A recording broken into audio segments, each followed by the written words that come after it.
Jesus' authority over nature, evidence of his divinity.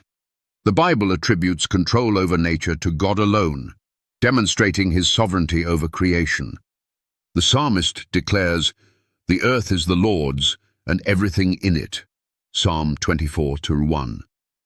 In the New Testament, Jesus repeatedly demonstrates authority over the forces of nature, a divine attribute.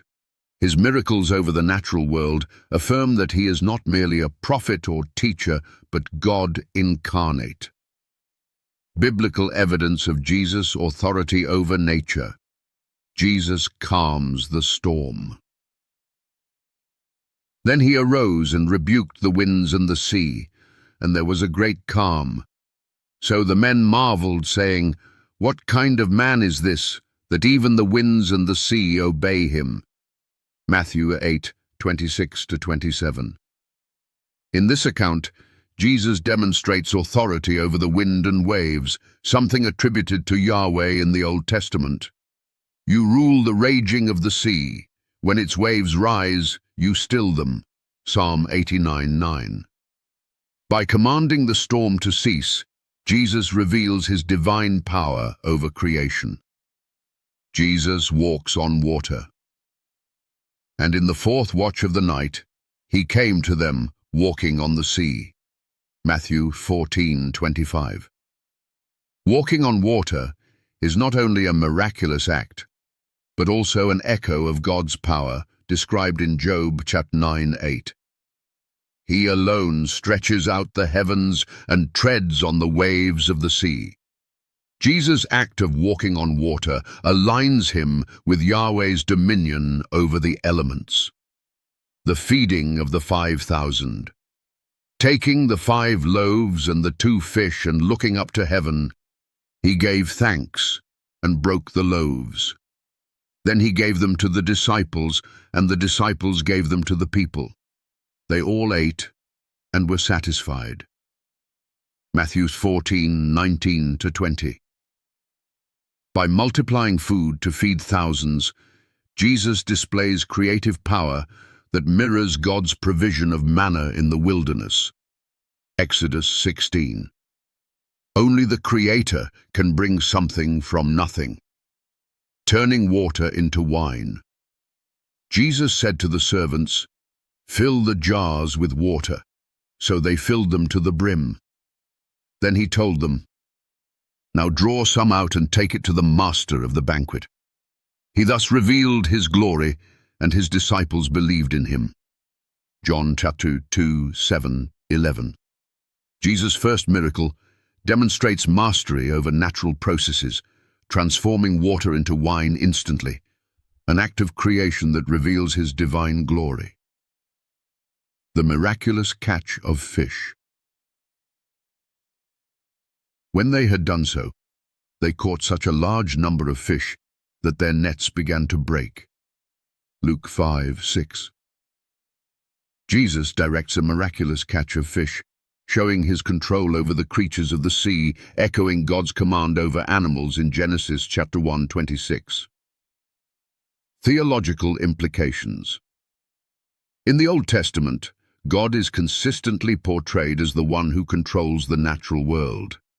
He commands the winds, Psalm 107:29, sends rain, Job 5:10, and provides for his creation, Psalm 145:15-16. When Jesus performs these acts, he is not merely acting as an agent of God, but exercising the authority of God himself. These miracles are not random displays of power, but deliberate actions that reveal Jesus' identity as the creator and sustainer of the universe. If Jesus were not divine, such acts would be inexplicable within the context of Jewish monotheism. Challenges for skeptics and non-believers. How did Jesus command the winds and waves? In Matthew 8:26-27, Jesus rebukes the storm, and it obeys him. If only God can control the sea, Psalm 89:9. How can Jesus exercise this authority without being God? Why does Jesus walk on water like Yahweh? Job 9:8, attributes walking on water to God alone.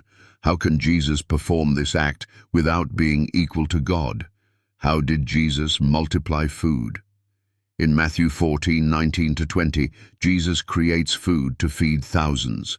If only God can create something from nothing, how can skeptics explain this miracle? What does turning water into wine reveal? In John 2:7-11, Jesus transforms water into wine instantly, bypassing natural processes.